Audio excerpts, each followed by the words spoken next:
Мы с вами благодарны Богу, что Божие благословение почиет на каждом из нас, поэтому мы пришли на это место.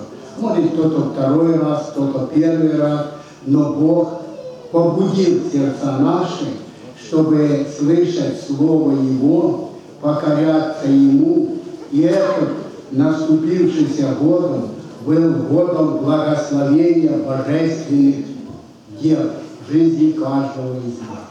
И я хотел бы вместе с вами себе коснуться таких мест Священного Писания.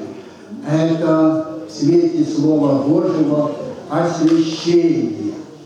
Вы знаете, человек Божий, он всегда ищет путь, по которому ему должно идти.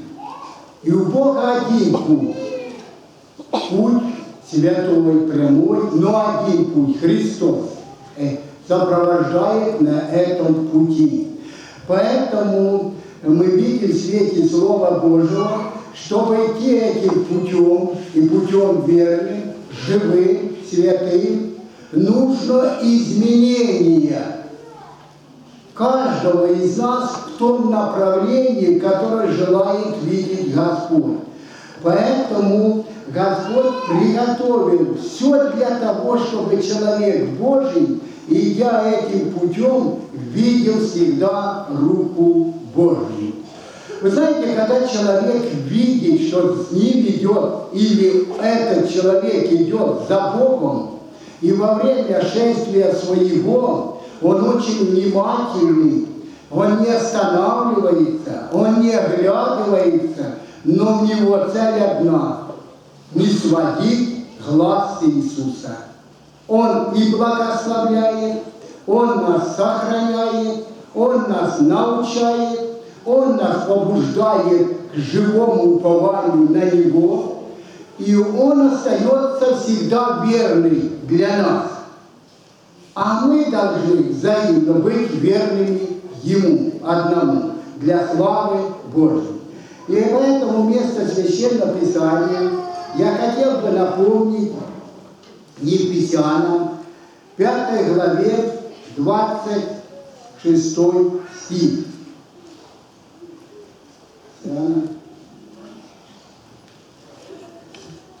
26 и 27 стихи. Звучат такие слова.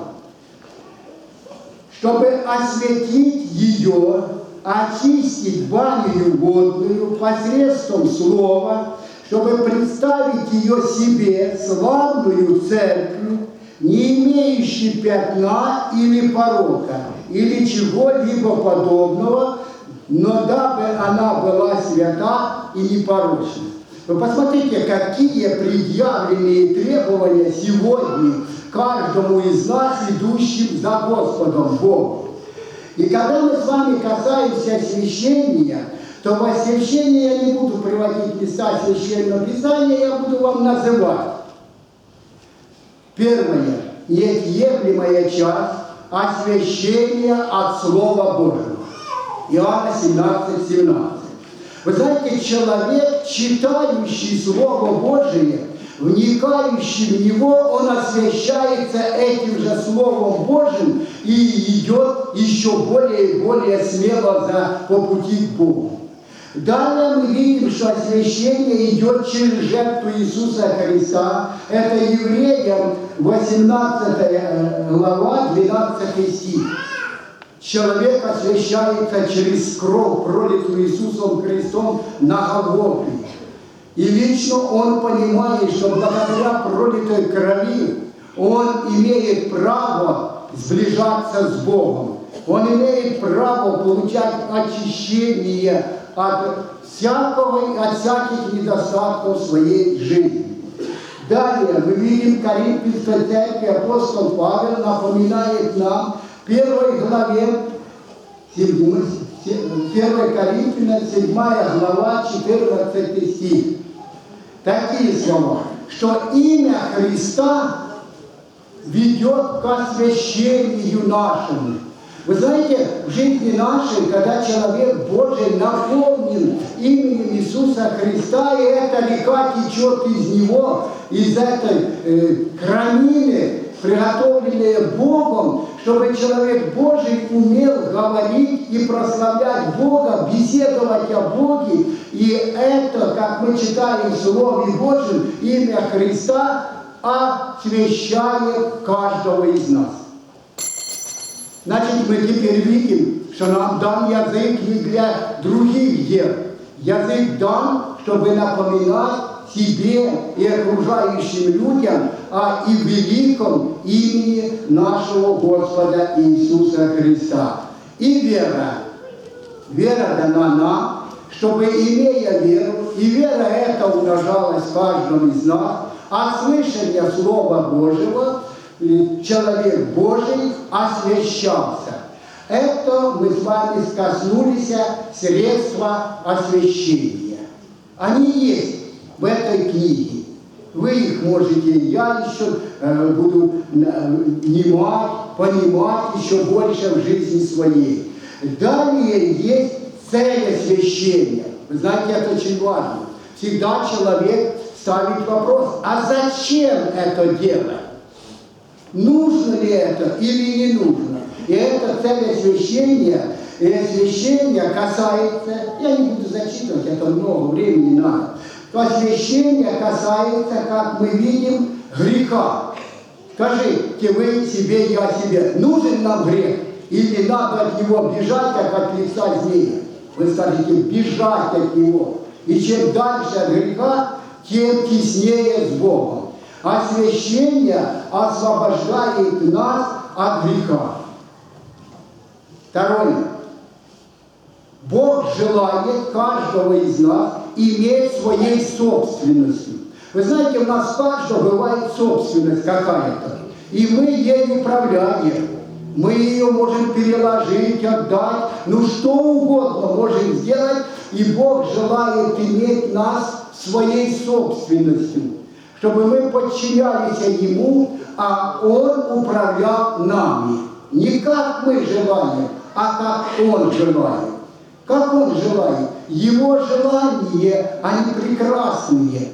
И поэтому в свете Священного Писания цель освящения – это иметь каждого из нас своей собственностью. Сказал Господь, дочь моя, сын мой, делай это. Слава Богу, иду делать. Я твоя. Знаете, это очень важный вопрос. Апостол, если мы посмотрим Павел, Бог ему говорил, Павел, иди туда. Он идет.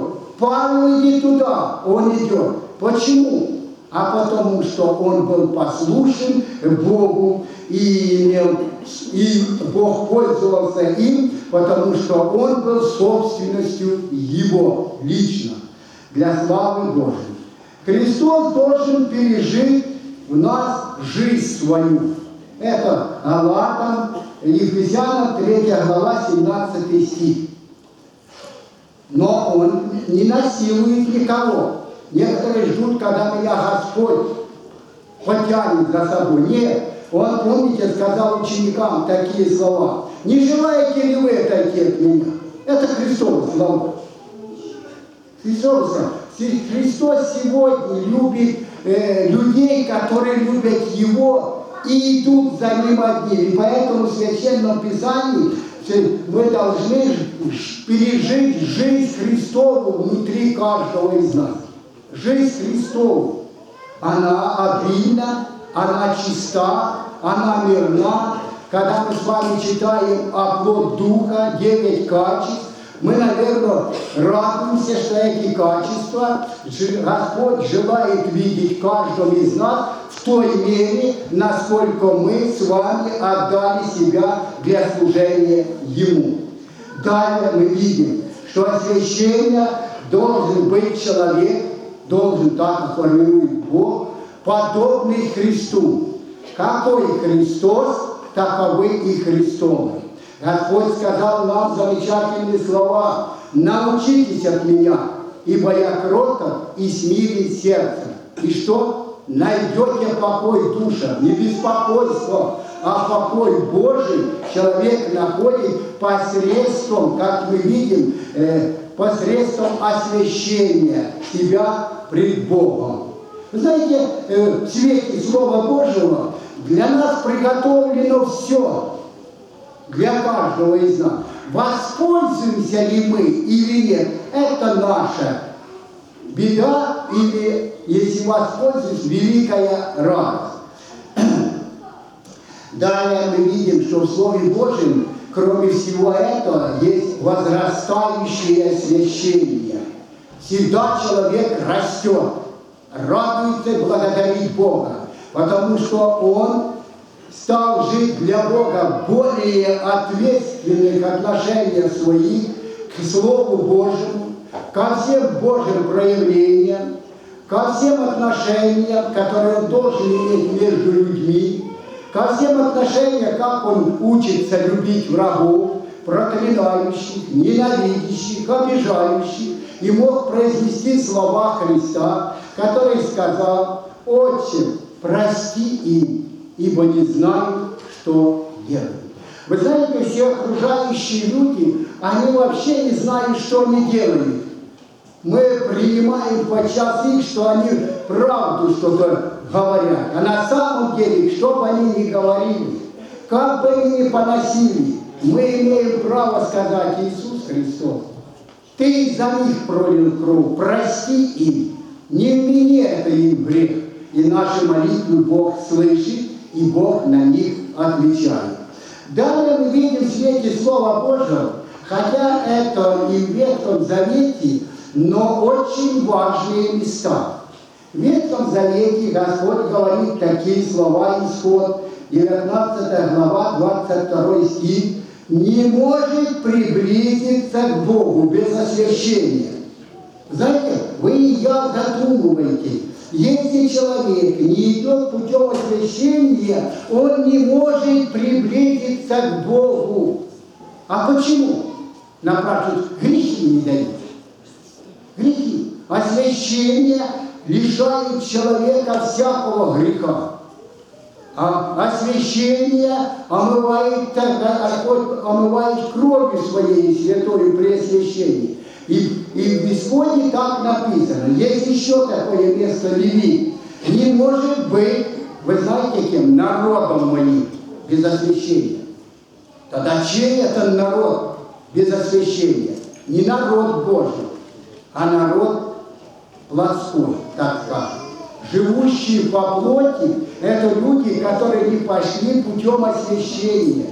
Им это слово или было непонятно, или не внимали ему, или не хотели разуметь его. Человек, который пошел освящением, я заметил в свете Слова Божьего, в нем начинает работать могущественно Дух Святой. Могущественно. Он не угошается, не оскорбляется, но он проявляет себя могущественно по мере освящения нашего. Наверное, каждый думал, а что так с Духом Святым в моей жизни? А один ответ: идешь ли ты путем освящения? Это же работа вторая. Дух Святой никогда никого не оставлял без внимания, когда человек желает иметь правильные отношения с Духом Святым. Далее мы видим третье место. Там такие слова: без освящения Бог не принимает жертву. Вы знаете, это очень важно было в Ветхом Завете. Человек должен освятиться и приносить жертву. Сегодня каждый из нас несет жертву молитвы. Молитва, вы знаете, молитва. И прежде, нежели начнешь молиться, так говорит нам Писание: приготовь сердце свое и не будь как человек, искушающий Господа Бога своего. Благодаря освящению сердце приготавливается к молитвам. Молитва. Человек молится и молится, и еще молится, потому что это начинает влечь его к молитвам. Он начинает применять, чтобы молитва была сильная, поститься. Пост усиливает молитву. Его это ободряет. Он замечает работу Господа Бога, потому что он решил идти путем освящения. То пусть и в этом деле благословить Господь каждого из нас могущественно, потому что мы живем в то время, когда время очень быстро бежит, очень быстро, и надо успеть. И поэтому освящение, смотрите, приводит апостол Павел, напоминает римлянам такие слова. Итак, умоляю, вы знаете, умоляю, это не просьба, а нечто очень большое. Умоляю вас, братья, милосердие Божие, представьте тела ваши в жертву живую, святую, благоугодную Богу для разумного служения. И это благодаря освящению возможно это в таких отношениях жить с нашим Иисусом Христом. Пусть Господь нас каждого благословит. Я понимаю, это глубокая тема. Я никогда ей не занимался, а читал только. И вдруг думаю, а почему Дух Святой не так работает, как я даже думаю? А у Бога все есть больше, не ограничено все. И думаю, да, исследую эту тему освящения. И дай Бог, что если кого-то касается Дух Святой, чтобы пойти путем освящения, не пустое провождение времени, а путем освящения, конечно, мы с вами знаем, только человек решит отдать себя для Бога полностью, дьявол пустит много стрел в него. Но защита Божия всегда будет с этим же человеком. И поэтому недаром Писание говорит, покоритесь Богу, противостаньте дьяволу, и мне нравится это место, и он убежит. Да будет так и в этой молитве, чтобы дьявол боялся каждого из нас, что он понимал бы, что с этой душой ничего не получится, потому что он во Христе, и Христос управляет им. Будем молиться.